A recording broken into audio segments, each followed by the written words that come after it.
Peter, hear me out here, because I kind of came to this epiphany yesterday. I was thinking about, over the last couple of days being here in Los Angeles and, what's going on with LeBron James and all of his extra things he's got off the court. And so, he has this show called The Shop that's on HBO, and you've seen some, NFL players on there. And for some reason, I was thinking about it yesterday, right, Peter? And I think it's been 3 NFL players who have been on the show. And the 3 NFL players who actually went on the show were on different teams after they got off the show, which were Antonio Brown, who we know has been traded from Pittsburgh to Oakland. Odell Beckham, who was on episode 1, he's been traded from New York. Now he goes over to Cleveland. And Michael Bennett, who was a Philadelphia Eagle, is no longer an Eagle. Yeah. He is now with the New England Patriots. So is there something now where NFL players are seeing that they've got a little bit more power than they probably didn't know that they had in years past? Because we've seen a lot more movement, I feel like, this free agency in terms of trades and guys kind of getting, different deals other places. Look, Michael Bennett didn't do anything of a disruptive nature to get traded out of Philadelphia. I think that the Eagles wanted to use his money on other people. Right. But both Antonio Brown and Odell Beckham Jr. were disruptive factors at times, certainly on their teams.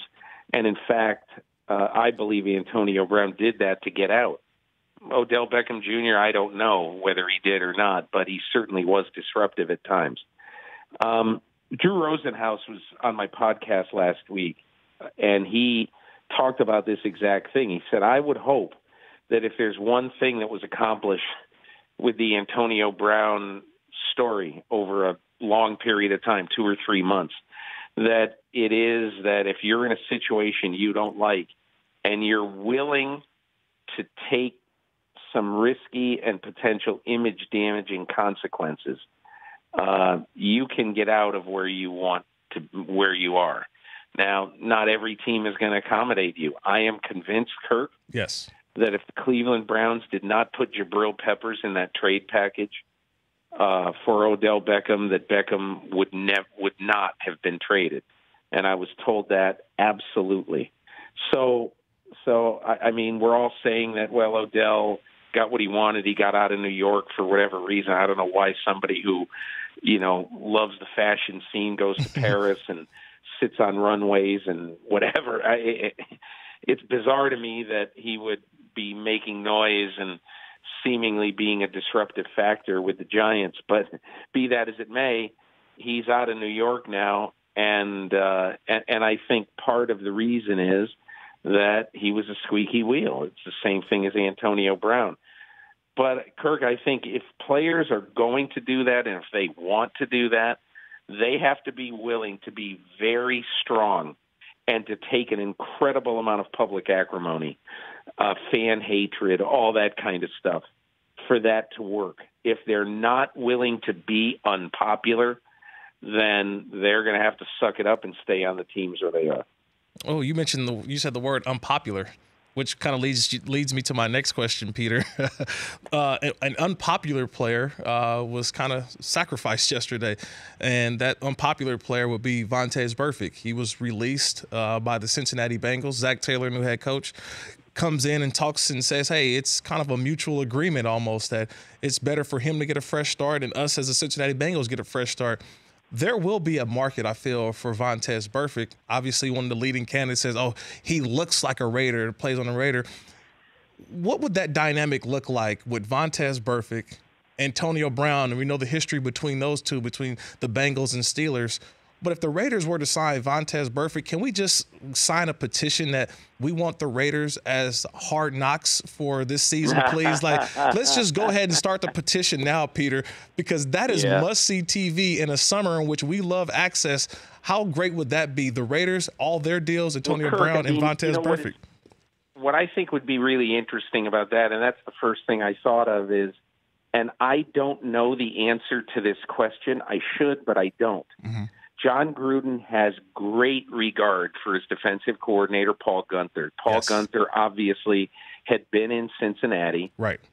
And had coached Vontaze Burfict for several years.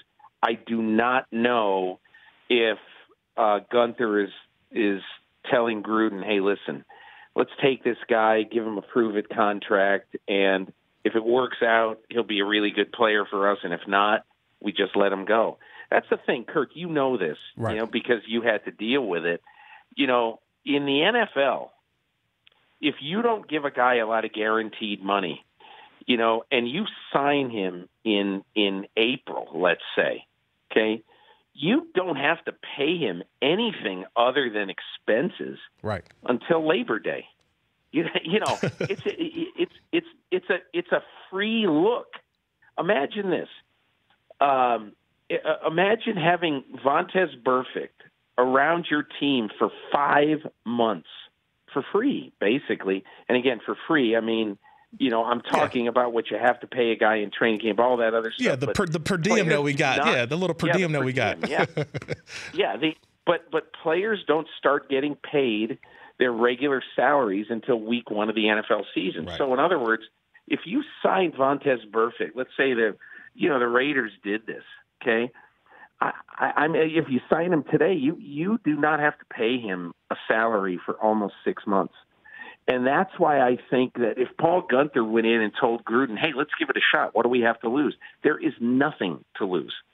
And so let's say you've got to give him some little guarantee, and I say little, but say you're going to give him $100,000 to sign. He's not going to make a lot of money, I wouldn't think, in any guarantees because everybody's afraid of him, right. And rightfully so.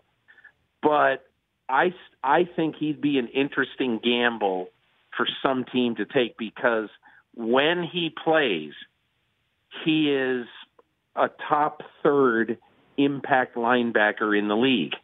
But there's so much other crap around him that I wouldn't guarantee him anything. I would have him on the team, and I would basically say, look, as long as everything works out, as long as you're here working hard and you play well and you don't have all this crap that has accompanied you in the past, you're going to be a really good part of our team.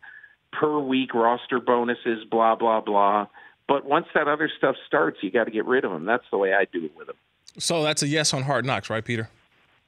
Oh, I'd love to. Come on. It'd be Hey, listen, I would love the Raiders on Hard Knocks, whether Vontaze Burfict was there or not. I think it'd be fantastic. The Rich Eisen Show, weekdays at noon Eastern on Audience.